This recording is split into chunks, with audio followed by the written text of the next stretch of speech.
जय श्री कृष्णा। स्वागत है आप सभी का आपके अपने YouTube चैनल भक्ति कथा ऑफिशियल में। भक्तों, फाल्गुन मास केवल एक मास नहीं बल्कि भक्ति, वैराग्य, प्रेम और ईश्वर की निकटता का दिव्य अवसर है।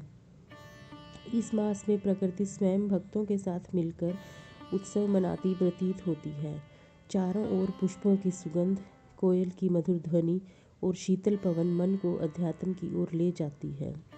शास्त्रों में कहा गया है कि फाल्गुन मास में की गई थोड़ी सी भक्ति भी अनंत पुण्य प्रदान करती है। फाल्गुन मास विशेष रूप से भगवान शिव और श्री कृष्ण को अत्यंत प्रिय है। यही वह समय है जब शिव जी अपने भक्तों की परीक्षा भी लेते हैं और उन पर अपनी कृपा भी असीम रूप से बरसाते हैं। आज हम फाल्गुन मास कथा के अध्याय 11 में एक ऐसी दिव्य कथा का श्रवण करेंगे जो हमें सिखाती है कि सच्ची भक्ति बाहरी आडंबर से नहीं बल्कि अंतःकरण की पवित्रता से प्राप्त होती है। यह अध्याय हमें यह भी बताता है कि जब भक्त अपने अहंकार को त्याग कर पूर्ण समर्पण भाव से भगवान शिव की आराधना करता है, तब स्वयं महादेव उसकी रक्षा के लिए आगे आते हैं। आइए मन को शांत कर हृदय में श्रद्धा जगाकर इस पावन कथा का श्रवण करें। प्राचीन काल की बात है। एक पवित्र नगरी में एक अत्यंत निर्धन किंतु शिव भक्त ब्राह्मण निवास करता था। उसके पास न धन था न वैभव, परंतु उसके हृदय में भगवान शिव के प्रति अटूट प्रेम था। प्रतिदिन वह फाल्गुन मास में प्रातः स्नान कर शिवलिंग पर केवल जल और बिल्व पत्र अर्पित करता था और सच्चे मन से ओम नमः शिवाय का जाप करता।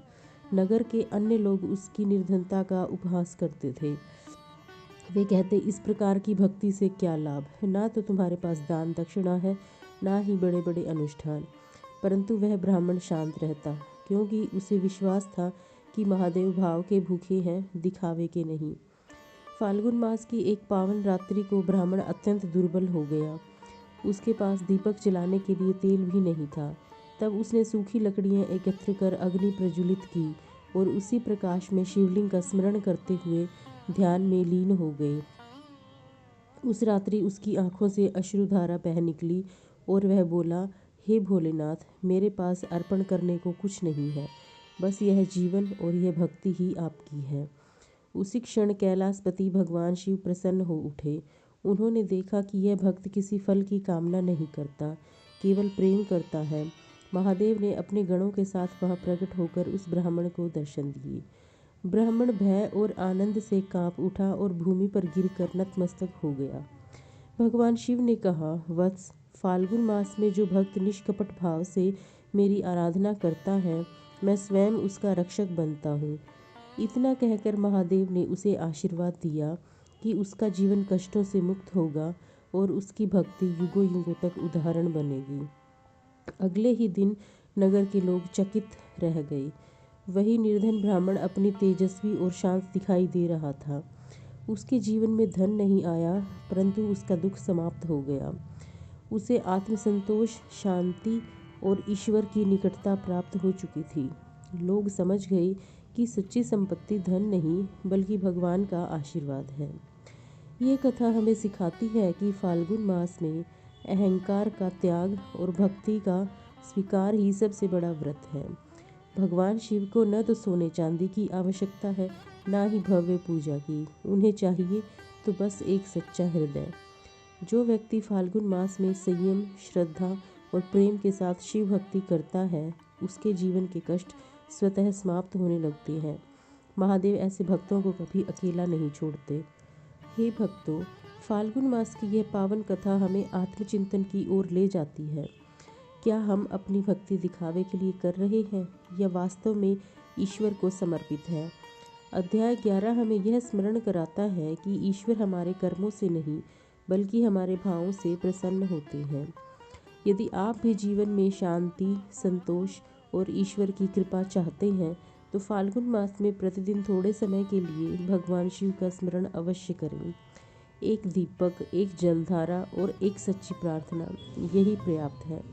भोलेनाथ आप सभी पर अपनी कृपा बनाए रखें, आपके कष्ट हर लें और आपके जीवन को भक्ति के प्रकाश से आलोकित करें। यदि आपको यह कथा प्रिय लगी हो तो इसे अपने हृदय में धारण करें और अन्य भक्तों तक अवश्य पहुँचाएं। क्योंकि भक्ति बांटने से बढ़ती है।